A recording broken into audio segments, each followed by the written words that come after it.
Hi there. أهلا وسهلا بكم. Welcome to the beginning of your Tatreez journey as a young artist.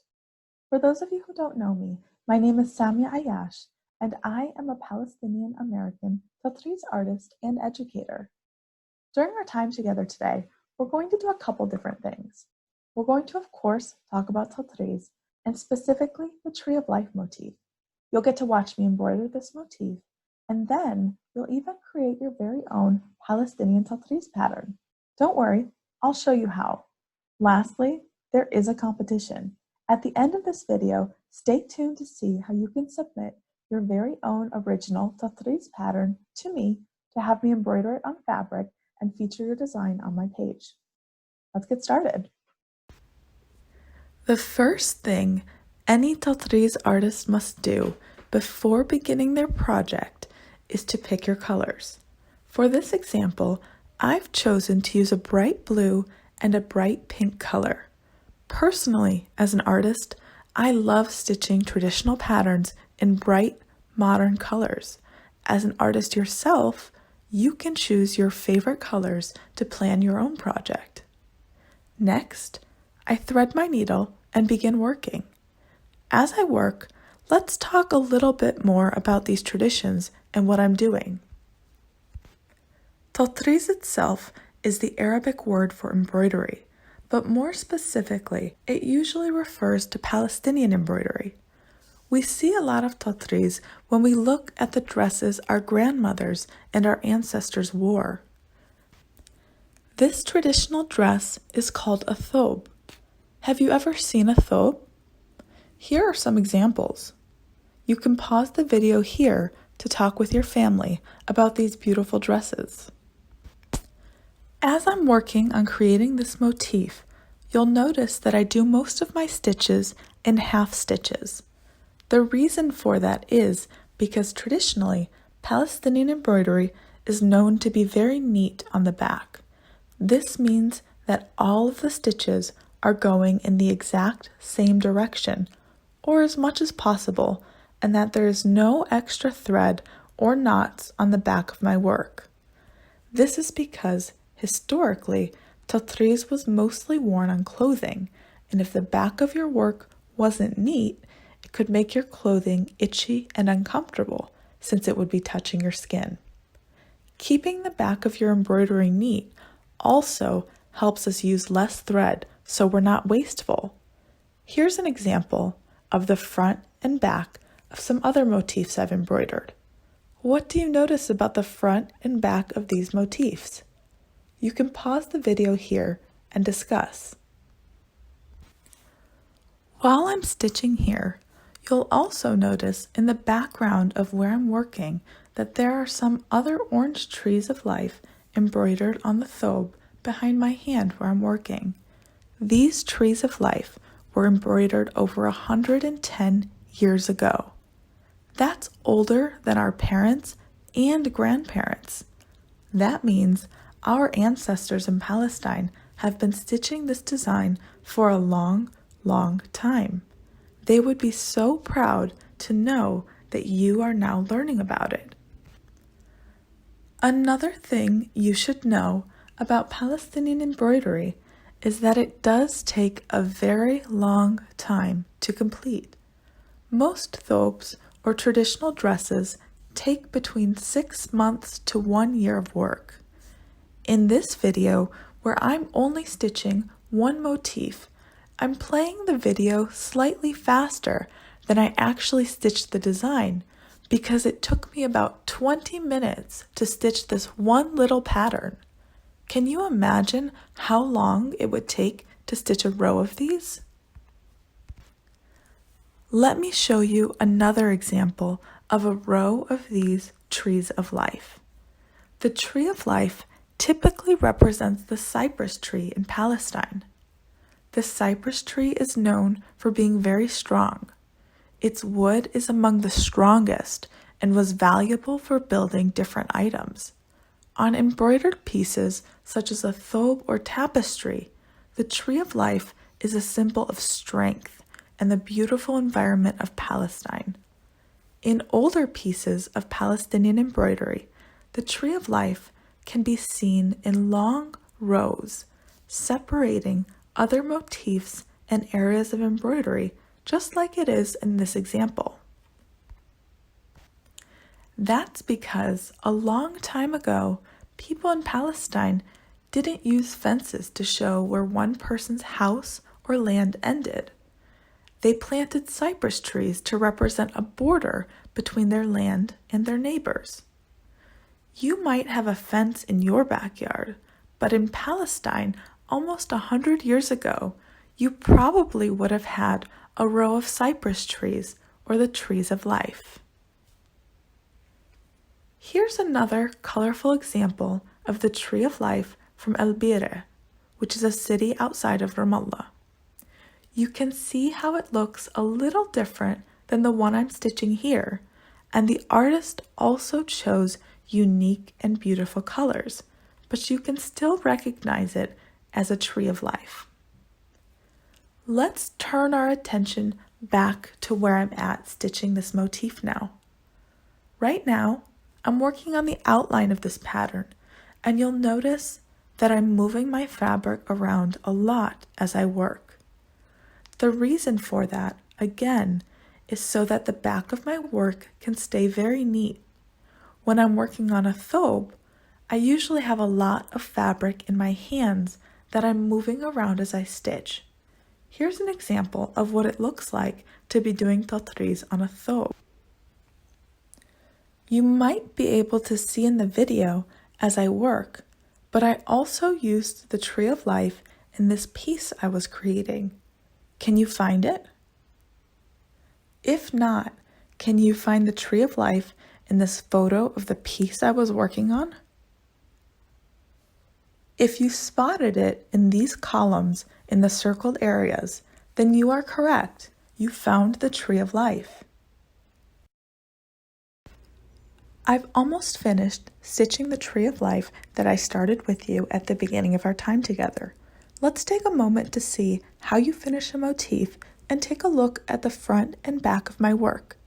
One day, I'm sure you'll be able to stitch a motif just like this.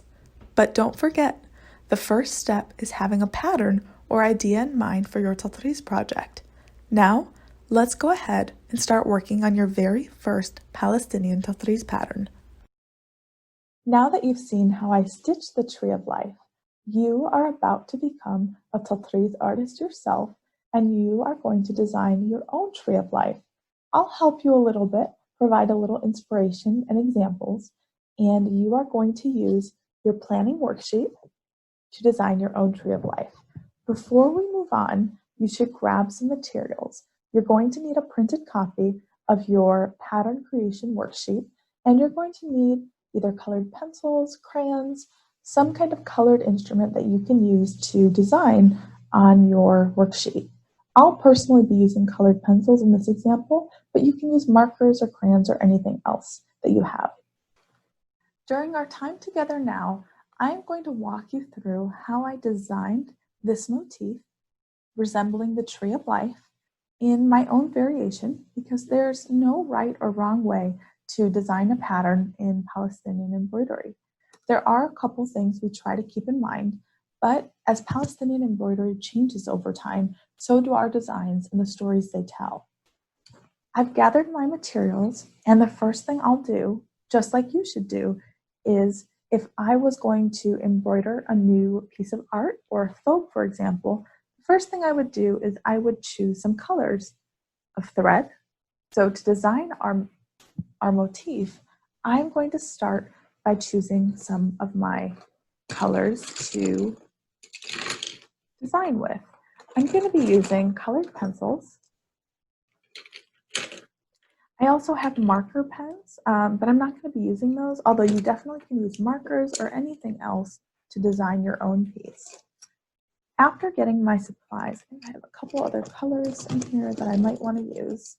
I love bright colors, so I'm trying to look for oranges and pinks and reds, but you should use whatever colors you like the best. I'm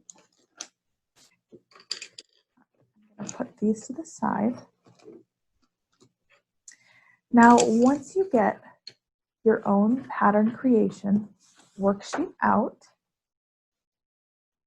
You'll notice that this one, of course, is blank because this is going to be the pattern that you design and create. On the bottom of your worksheet, you'll notice that there are some designs to kind of inspire you and help you if you need some inspiration. These are different trees of life that I've seen in Palestinian embroidery, and you can feel free to make them bigger or smaller, change the colors. That's what Tatreez artists have been doing all along throughout the history of Palestinian embroidery. What I like to do first is, as the artist, you should go ahead and write your own name because you are the artist who has created your pattern and it is unique to you. So I've written my name because this is my pattern. When I think about the name of my pattern, sometimes I name my patterns before I actually begin them, and sometimes it's easier for me to give my pattern a name after I've already created it. So I'm going to leave the name part blank right now. You can name your pattern beforehand or after, but I'm going to leave it blank because I feel like I might be more inspired to think of a name after I see the pattern I've created. Now again, in creating this original pattern, which I just stitched for you, one thing I kept in mind is Palestinian embroidery is very symmetrical in nature. That means that one side of the motif is equal to the other side, and that's how the design works as well. You don't have to do that though, because you are your own artist and you might find things that you like and that look beautiful to you that are different than the things our ancestors liked. I am going to recreate a totally new pattern, a new tree of life, based on my own experiences when I think about the trees that I see around me. Now, I live in the United States, like most of you, and around me, I don't have too many cypress trees. So while I do see trees that kind of look like these, I don't see too many trees that look exactly like the ones our ancestors might see in Palestine. So I'm going to be creative and design my own tree based on some of the designs of our ancestors down here and based on my own design preferences. I am going to use some beautiful different greens and orange because I am the artist, so I get to choose the colors that I like. And as an artist yourself, you should choose colors that you like. So I think what I'm going to do is start in the middle. As Palestinian embroidery artists, we usually always start in the middle of our piece and then we work out. So I'm going to start in the middle and decide how big do I want my tree of life to be. I am going to make this a tall tree. And so you can see that I'm coloring it in and I'm starting, all of my blocks are getting fully colored in. Because when we create patterns as Tatreez artists, we fill in blocks to represent stitches. If I was going to stitch this motif, which I could do afterwards, and I might do, this pattern will be a really helpful guide for me in figuring out where to start my stitches and creating the piece itself. And so I am just going to keep coloring this motif. I think I know in the motif that I stitched for you, I left a blank kind of spot going down the center. I don't think I want to do that on this one, but you can do, again, anything that you like. And I'm gonna just make this, I'm gonna color this in all the way here. And I'm gonna make this is a tall tree. And so I am just creating with you as I go. And I'm gonna give it some sides. This kind of looks like the trees that I used to see in my backyard growing up. You might have trees in your backyard that you might want to show in your own Tatreez patterns that you're creating. Yes, this looks exactly like the tree I used to see. And I'm going to give it a dark green outline because I like the way that light colors and dark colors kind of look next to each other.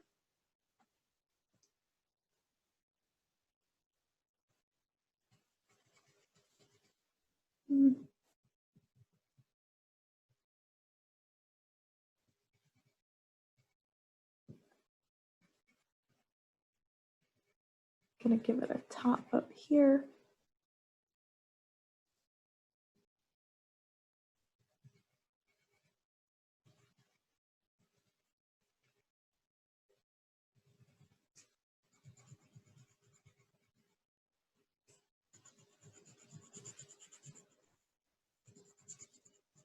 As I'm designing my tree of life, I'm realizing that maybe the colors didn't turn out exactly the way I wanted.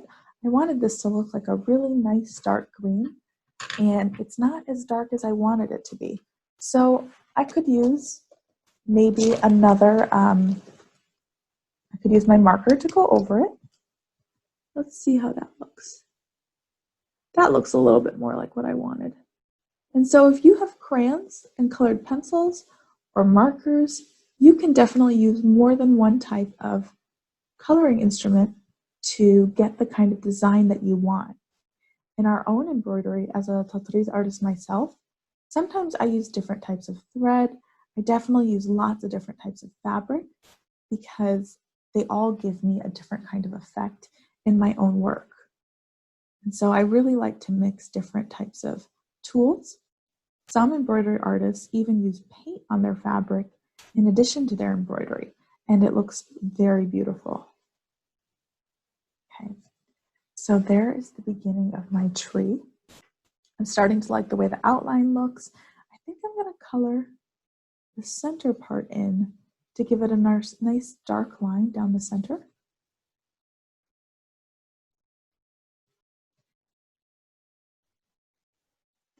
And I'm going to add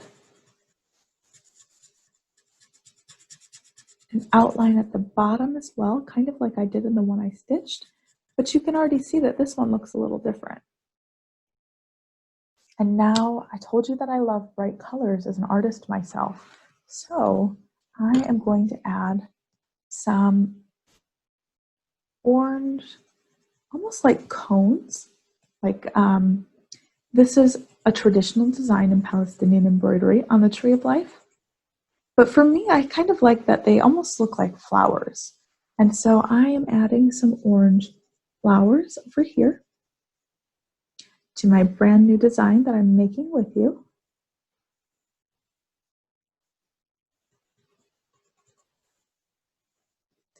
And for me, when I think about a tree or the tree of life, I think about really deep roots, roots that spread throughout the ground, because a tree is known to be very strong and it represents strength, especially in Palestinian embroidery.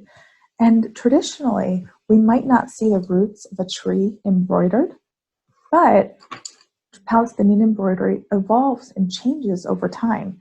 And so I'm creating a brand new pattern with you all, and I want to create some roots to my tree. And so to do that, we know that the roots of a tree are under the ground and they're spread out in many different places and in many different ways. And so one thing that's very common in Palestinian embroidery are like triangle shapes or zigzags that go up and down. And they can be there just for design purposes, or they can represent part of the story that you're telling or the motif that you are creating. For me, this zigzag pattern that I'm creating right now is representing the roots of this tree. And I am going to extend the roots of this tree up and down. And I'm going to make the roots a little bit smaller, as a smaller triangle when I move out. Now remember, I did say that there's a couple important things to think about when you design a pattern in Palestinian embroidery. And one of those things is that we start in the center, because a lot of our designs are symmetrical, which means they're the same on both sides. So if you're noticing, I have a small triangle representing the roots on this side. I'm going to add another small triangle on the other side of this motif so that they are symmetrical or equal. They look the same on both sides.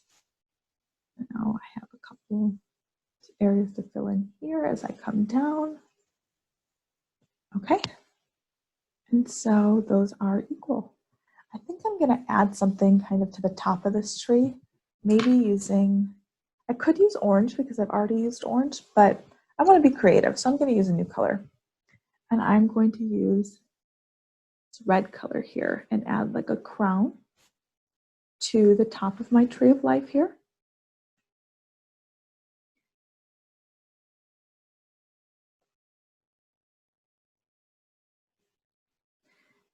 This is almost like the one that I stitched on the tree of life that I created, but it's slightly different. And so it's my own personal pattern, and I'm just creating it as I go. Now I want to show you another very traditional pattern that you can use in your own creation of your pattern, or just so that you have it for the future. Another very common motif that we see a lot in Palestinian embroidery is called, it looks like a moon or a flower. It's called the Moon of Bethlehem, and it truly looks like a flower. And so I'm going to add some flowers up here to the sides of my my pattern that I'm creating, just so that you have the pattern. Maybe you want to use it in the future. And so it's actually, let me show you an example. It's going to be the same flower pattern that you see that I've embroidered here on my pencil case. And so I'm going to start, I'm going to do one on this side and one on this side. And it's going to be important that it's the same kind of size on both sides. And so I'm going to start over here. So there's 3 squares in a column, and then 3 more, but they're one step up, and then 3 more squares.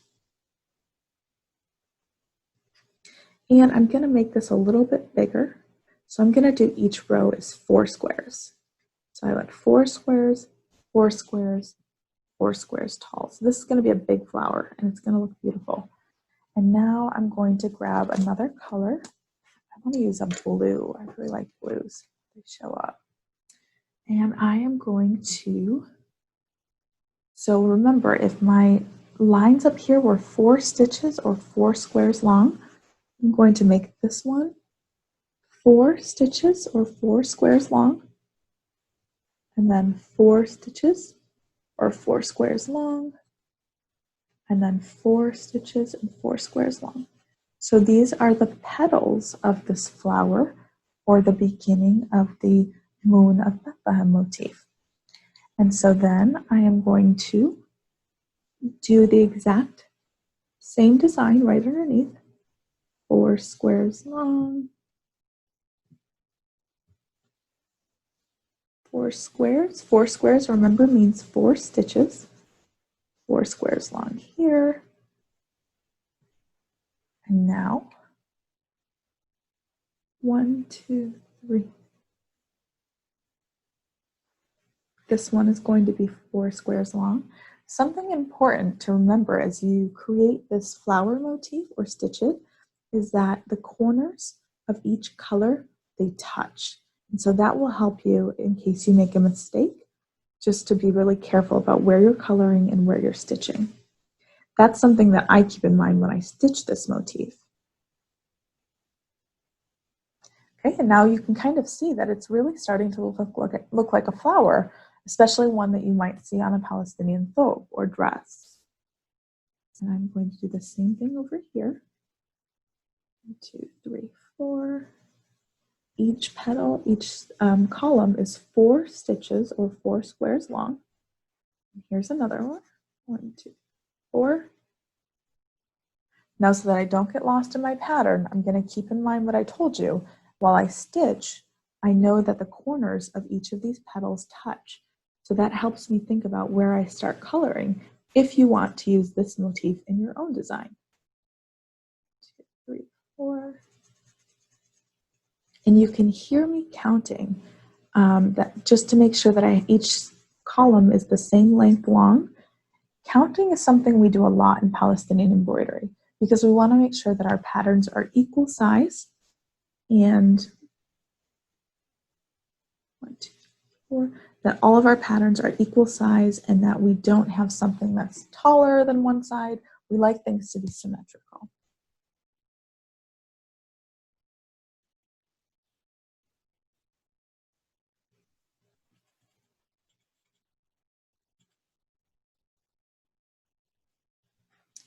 Okay, and now you can see it definitely is starting to look like a flower. So again, this motif is traditionally referred to as the moon of Bethlehem. It also has other names such as a flower, a rose. It really depends on the artist and where the artist who's embroidering it is from and what that artist's family called this motif. And so you can see I have almost like a flower. For me, I feel like it's kind of missing. It needs something in the center to make it look like a flower. So I'm going to add some stitches right here. 1, 2. There we go. And you can even fill in that center one if you want. I think I'm going to look for my yellow color. Here's going to put some yellow right there in the center so it really looks like a flower. Okay. And I'm noticing that for me, when I think about flowers, I really think about the flower and the stem. And so I'm wondering, how can I add a beautiful stem to this flower? And so I'm just going to create it as I go. And maybe I want to connect this flower to my tree of life, which is something that you could do in your own motif. And so I'm going to do that by just adding some stitches. And I think I want to come right across now, maybe come down a little bit. So it almost looks like this beautiful flower is growing out of the tree of life, which I really like. And so again, this is my own unique pattern that I'm creating with you, and you can do anything that you like as well. Now, I always think to myself, again, as an embroidery artist, if I design something on one side, I want to try to do the same thing on the other side.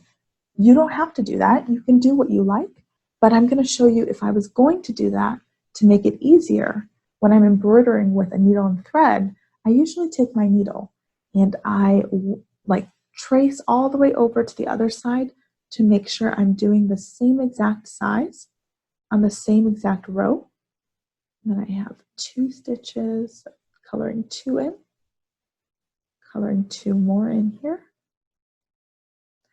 And I'm gonna take if my pencil would be my needle and thread, I'm just measuring to make sure I've got the same size. Things are on the same row and on the same column. And then it goes up 3, 1, 2, 3. And then it goes up 3 more stitches. And then I should be ready to do a flower or the moon of Bethlehem on the other side of my design that I'm creating. And this is getting really exciting for me because now I'm seeing different colors and it's coming to life. So once you've been working on your design for a few minutes, it'll really start to come to life. And you might even want to start a new design too. I don't have to do the same colors, but I'm going to because I really like how this blue and purple turned out together. So I know that all of my columns on my petals are 4 stitches long. So I'm coloring in 4 stitches on each part of my petal. 1, 2, 3, 4. And if you accidentally color in 1 too many, you can either erase it or just color in 5 and add here to make you can make your flowers bigger or smaller, whatever you like. You are the artist, so you get to decide. 1, 2, 3, 4.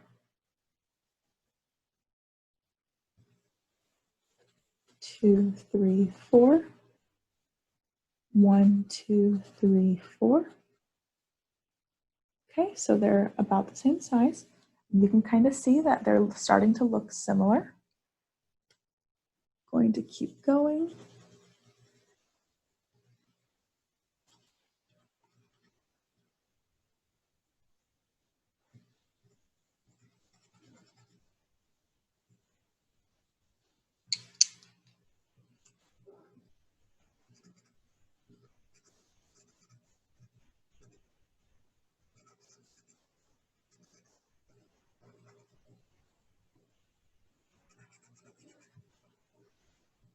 Another thing to know about your embroidery designs and the embroidery designs of our ancestors, as I'm creating my design and thinking about it, I know I started by telling you that this reminds me of the tree that I used to see and I used to climb and play on when I was a little girl in my backyard. Our ancestors used to look around them and they would see things like the trees or the animals and the birds and the beauty of Palestine, and they would depict those or tell the stories of their life and the things that they saw around them in their own Tatreez pattern. So I'm hoping that when you design your own Tatreez pattern, it will be unique to the things that you see around you in your life and unique to your own experiences. Of course, your backyard will probably look a lot different than mine did growing up. So your design or whatever you see around you is going to look different than mine. And that's okay. It's going to be beautiful. The more unique our designs are, I find the more beautiful they become. Because our stories as Palestinians change over time. We don't live in the same times and in the same circumstances as our grandparents maybe did in Palestine. But it is still important to know the stories of our grandparents and our great-grandparents and to keep these traditions alive. And so by creating your own pattern today, you are keeping alive the stories of your ancestors and your family. And you're making sure that others around you know how proud you are of your Palestinian identity, just the same way I am, in the same way that I'm so proud that you are creating your own Tatreez design today.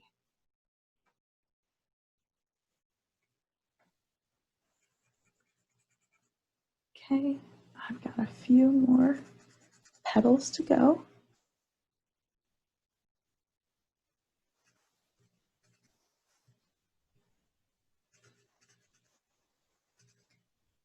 Okay, and now I just have a purple petal.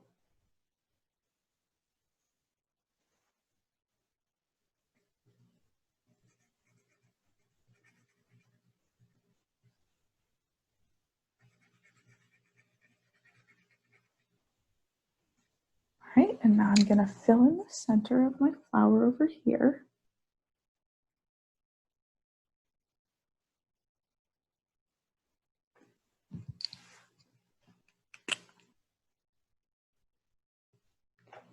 And I could keep going. Maybe I'll add more little flowers here, more trees of life.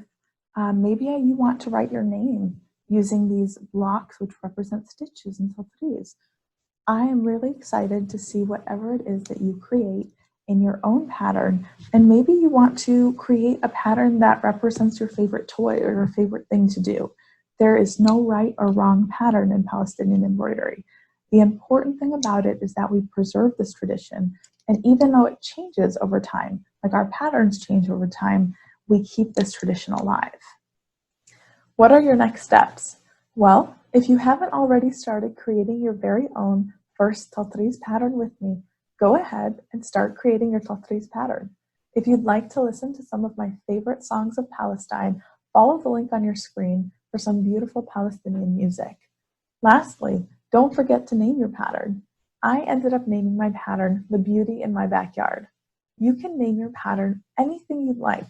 Remember, our Tatreez patterns tell stories about our life and the world around us, however you see it and experience it. This is your way to tell your story through traditional Palestinian art. And I have a competition for you as well. When you finish your patterns, if you'd like for me to embroider your pattern on fabric, have your mom, dad, or any adult take a picture of your design and share it with me on social media. You can use the hashtag Tales of Tatreez, or tag me in the photo at Tales of Tatreez, or if your account is private, have your mom, dad, or some adult send me a photo of your finished work. Any entries I receive before July 31st will be eligible, and I will share your designs on my page as well as my embroidered interpretation of your design. One more thing as well, if you enjoyed this course and you would like more courses for kids on Palestinian Tatreez and embroidery, take your phone and take a photo of the QR code at the bottom of your screen. It'll take you to a survey where I can learn more about your experience and gather some of your ideas for future courses. Thanks so much for joining me.